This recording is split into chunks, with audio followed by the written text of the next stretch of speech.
ang ang usage po ng Ilocos Norte, ang consumption po ng Ilocos Norte is about 62 megawatts, no? Ang mga pinirmahan po nating kontrata, mga long-term contract natin is at 52 megawatts. Nakahati po yan, 26 kay San Miguel at kay Aboitiz.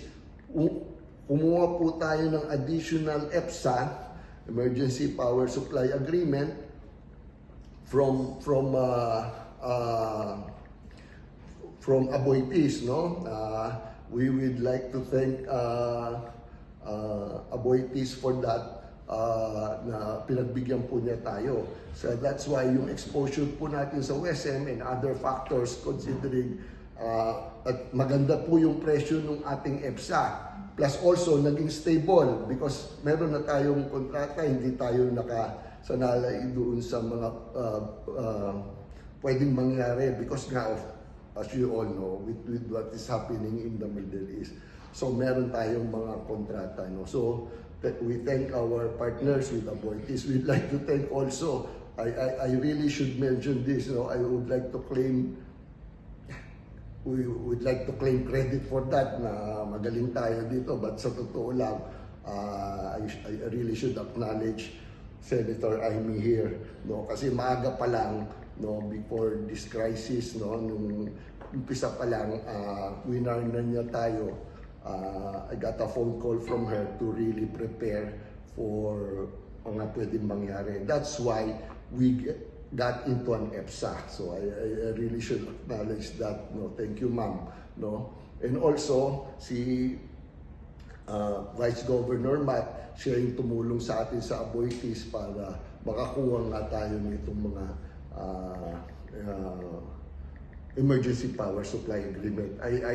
I really would want to reiterate again, no, malaking bagay po itong emergency power supply agreement na to for 10 megawatts, no?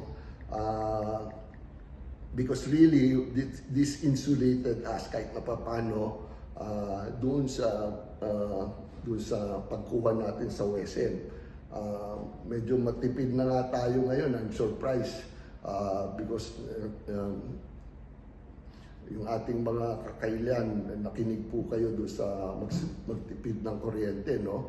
Because usually sa ganitong summer, umaabot po tayo ng mga 70, may mga 80 megawatts pa ang consumption natin. Ngayon nasa 62 lang tayo. I don't remember when I check it, I don't remember any day na lumagpas tayo ng 64 megawatts. In fact, yun na yung pinakamataas. So ibig sabihin nagtitipid talaga, nagtitipid po talaga ang ating mga kakailan. So maraming salamat doon. So yun po,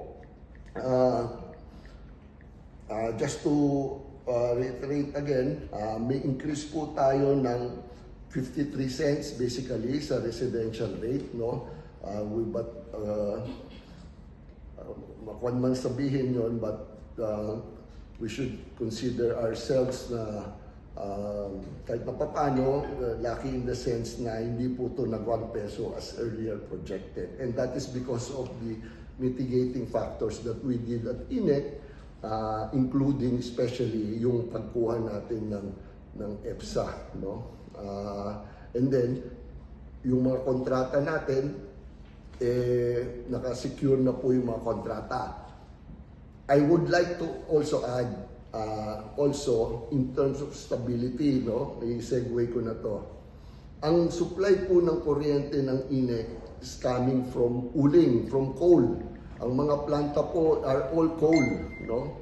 So, in terms of supply, hindi po mawawalan ng supply, hindi po mawawalan ng kuryente ang INEC, at least ang INEC, no? So, yung mga kumakalat na obviously fake news na mawawalan ng kuryente, hindi po yun totoo dahil hindi po tataas ang presyo because there is a component of forex and fuel, okay? Tataas ang presyo pero hindi po mawawala because the supply po ng kuryente ng INEC is coming from coal plants of San Miguel, MPPC, Masinloc, Okay? The coal plant of Aboitiz, yung TLI nila. So, hindi po mawawala ang supply. So, yung mga naririnig-rinig po natin na mawawala po ang supply ng kuryente, mawawala po ng kuryente, hindi po totoo. Tataas, that as you all see, as we all see now, tumaas po tayo from last month ng about 53 cents, no? Pero hindi po yan mawawala. So, gusto ko lang pong sabihin yon so that yung mga nag-worry po na ating mga kakailan, hindi po yan totoo. Ang planta po natin is coming from coal. Hindi po galing sa diesel, hindi po galing sa diesel ang planta natin. May mga ibang mga planta na diesel, usually po yung mga islands, yung po ang planta nila diesel, yan baka magka-problema yon because the supply of diesel. Pero tayo po, ang planta po natin ay nanggagaling po, ang supply po niya nagagaling po sa mga planta ng coal, ng uling of both San Miguel and Aboitiz. So hindi po tayo mawawalan.